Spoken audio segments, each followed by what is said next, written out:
I am excited to read Middlemarch with the Hertog students because, well, the easy answer is it's simply one of the greatest novels ever written in English or any language.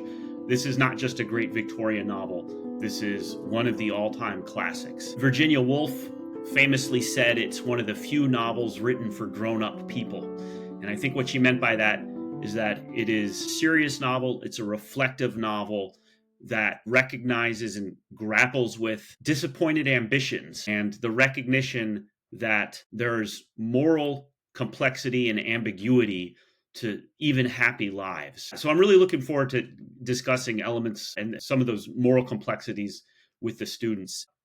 But also, George Eliot's writing is just phenomenal. Her character descriptions are psychologically penetrating and often hilarious.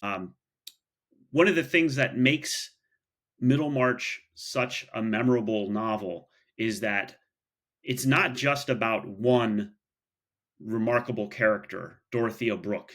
That's everybody's. She's really the main character, and she is a remarkable character.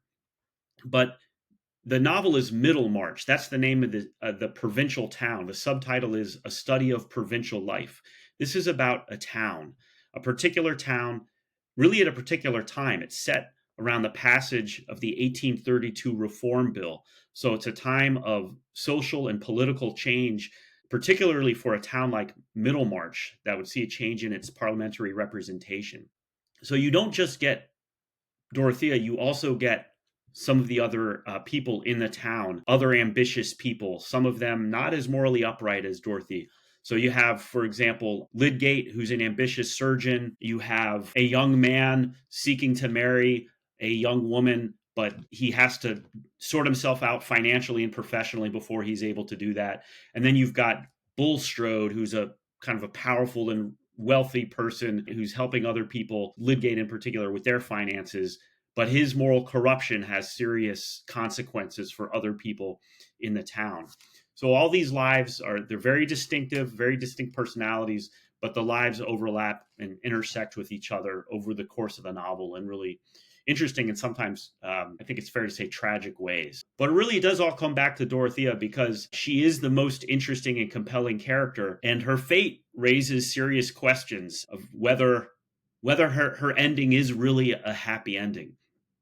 The novel begins with a prelude in which Eliot describes the life of Saint Teresa, and she calls Saint Teresa's life an epic life.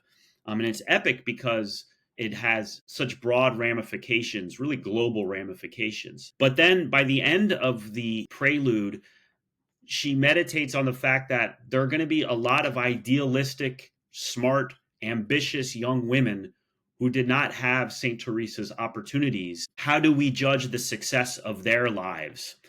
And this is the end of the prelude. It's a wonderful passage that kind of sets the terms of the discussion for much of the novel. Here and there, a cygnet is reared uneasily among the ducklings in the brown pond, and never finds the living stream in fellowship with its own oary-footed kind. Here and there is born a Saint Teresa, foundress of nothing, whose loving heartbeats and sobs after an unattained goodness tremble off and are dispersed among the hindrances instead of centering in some long recognizable deed. So that immediately sets the novel in the frame of disappointed ambition and unrealized possibility. So much of the novel is about these frustrated ambitions and unrealized talents and yearnings. I think that's one reason it is such a powerful book for young readers, because they might see themselves in the situations of a lot of these characters. And at the same time, it's also a really powerful book for older readers. Not that that's of concern for these students now, but it may be 20 years down the road where they have a better sense of, their own disappointments, their own frustrated ambitions, as well as their own successes and happy achievements in their lives.